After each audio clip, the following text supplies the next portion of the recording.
एक आदमी अपने पालतू घोड़े के साथ मजाक कर रहा था। तभी एक जोरदार चुभती हुई आवाज ने उसका ध्यान खींचा। उसने पीछे मुड़कर देखा तो सामने एक जंजीरों में जकड़ी हुई विशाल व्हेल थी और उसकी आंखों से आंसू बह रहे थे। उसने तुरंत समझ लिया कि ये चीख कोई गुस्से में दी गई दहाड़ नहीं बल्कि मदद की पुकार थी।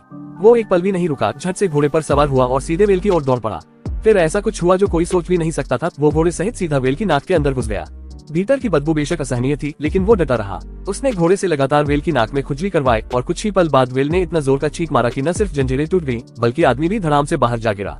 व्हेल आजाद हो गई थी। उसने शुक्रिया अदा करने के लिए एक केकड़े को भेजा जो उसके लिए एक जादुई अंगूठी लेकर आया। जैसे ही उसने अंगूठी उठाई, उसके जहन में एक खूबसूरत राजकुमारी की तस्वीर उभर आई। उसी रात वो चुपचाप किले की दीवारें पार कर गया और वो अंगूठी राजकुमारी को दे दी। पर ये सब राजा की नजरों से बच नहीं सका। उसने गुस्से में आकर उस आदमी को पकड़वाया और उसे खौलते पानी में फेंक दिया।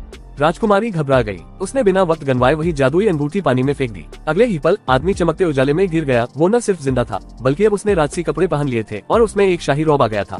राजा ये देख खुद को रोक न पाया। उसने भी वही करने की ठानी और सारे मंत्रियों की चेतावनी को नजरअंदाज करते हुए खुद उबलते पानी में कूद गया। पर उसका अंजाम अलग था। वो एक बड़े बुलबुले में कैद होकर धीरे धीरे हवा में तैरता हुआ सबकी आंखों के सामने कहीं दूर उड़ गया। और इसी के साथ वो आम आदमी राजकुमारी का पति बना और पूरे राज्य का नया राजा।